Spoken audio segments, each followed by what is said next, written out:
Good morning, good afternoon, good evening to everyone, wherever you are and whenever you are watching this session.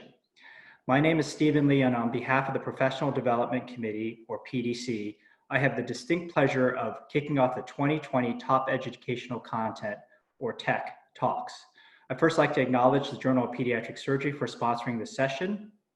And before we present this year's TEC Talks, we would like to review last year's TEC Talks, as we know that hearing new material or presenting new material multiple times significantly increases retention. So as part of the PDC, I've had the distinct pleasure of organizing, help producing, and developing the TEC Talks. So I'm a little embarrassed to admit that as I started to prepare for this review, I actually couldn't remember what the TEC Talks were for 2019. Let alone, I couldn't even remember anything about the content. So if you're anything like me, this review will be very informative. I'd also like to say in preparation of this review, I rewatched all of the sessions on video from last year's annual meeting. I encourage anyone who wants more details on the topics to do so, as all of these videos are accessible through our website. Now, here was the top educational content for 2019. I would first like to acknowledge the TEC Talk presenters of 2019 as listed here, as all of my content from this review is taken directly from their talks. In addition, I would like to acknowledge members of the Educational Committee who did the lion's share of preparing the upcoming visual abstracts that I will be presenting. So let's get started. Regarding cervical spine clearance in children, one of the big emphasis was who can we avoid imaging? Based on the American Association of Neurological Surgeons, as well as the ACS TQIP best practices guidelines on imaging, we know that we do not need to image patients with a GCS of 14 or 15 who are not intoxicated and who are older than 3 years old. These patients do not need imaging. Rather, they can be cleared clinically. Now, patients who are younger than 3 years old, we'll discuss separately in a minute. So these patients, again, GCS of 14 or 15, not intoxicated, older than 3 years old, do not need imaging and can be cleared clinically. Clinical clearance should include no neurologic deficit, no midline tenderness, no distracting injuries, and no unexplained hypotension.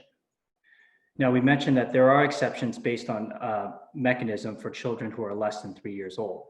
So a child will need imaging if they're less than 3 years old and their mechanism of injury is due to a fall greater than 10 feet, motor vehicle collision, or from non-accidental trauma. Now, additional special populations exist. The first is a patient who has persistent pain and normal cervical spine x-rays. In this instance, advanced imaging, usually an MRI, is indicated. However, it's also been shown to be safe to send these patients home with a C-collar and follow up as an outpatient. Both these techniques are acceptable and depend on your institution's resources and availability. The other special population is the obtunded or intubated patient who we cannot clinically clear. These patients are at high risk of developing pressure sores from their C-collar.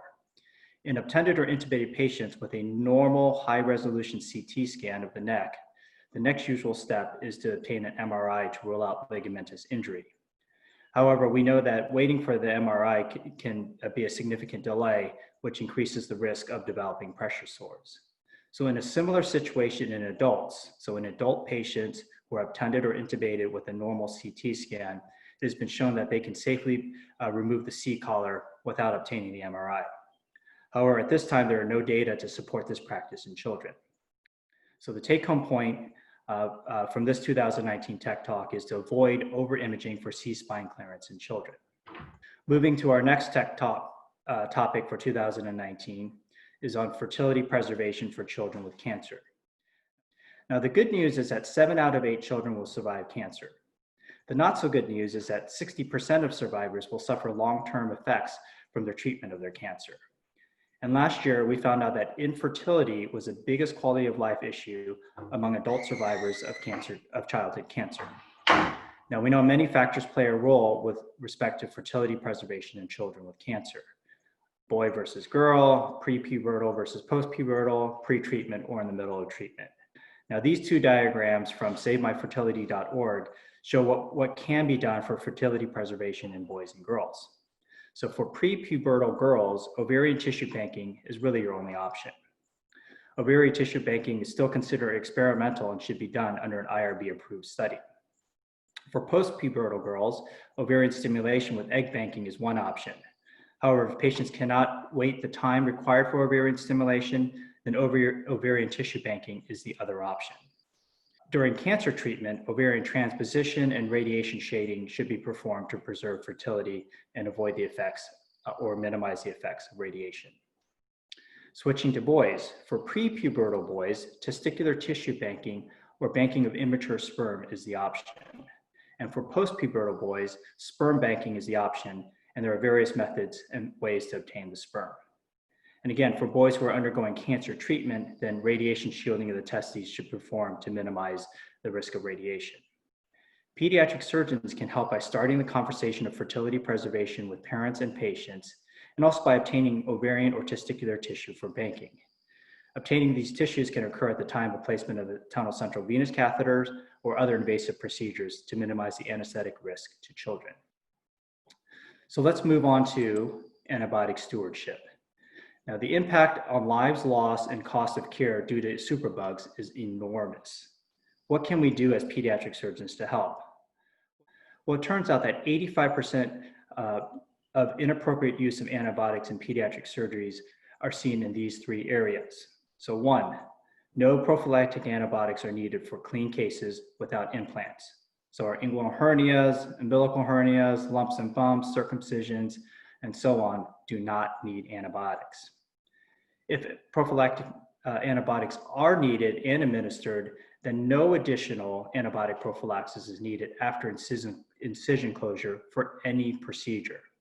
How many times have we been asked about continuing antibiotics for less than 24 hours just in case? Well, we shouldn't. So stop it, as it doesn't help.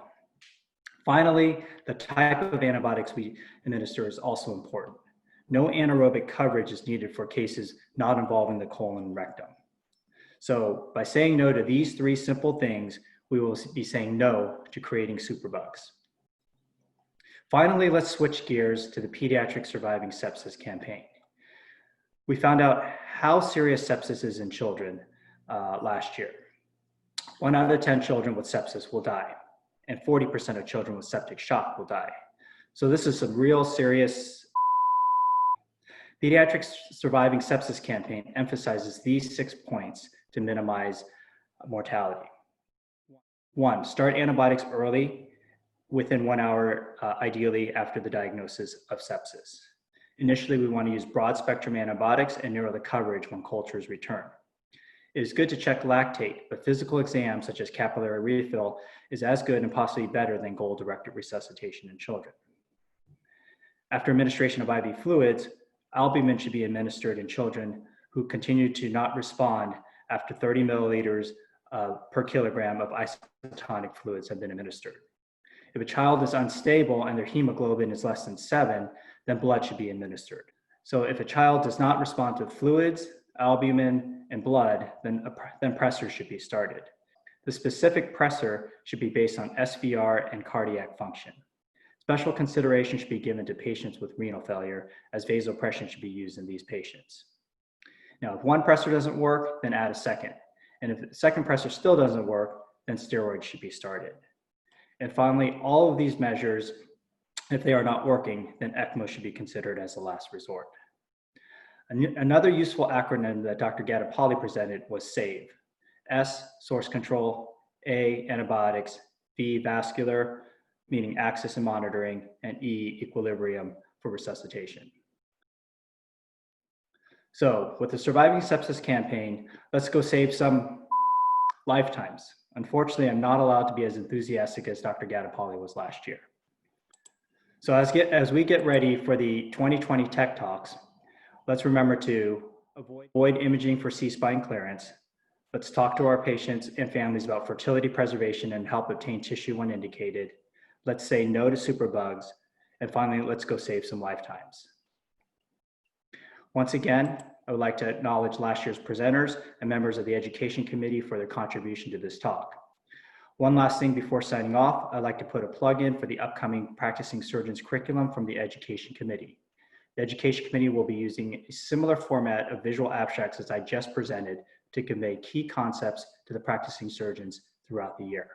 So on behalf of the Professional Development Committee, I would like to thank you for tuning in. Again, I would like to thank the Journal of Pediatric Surgery for sponsoring this session.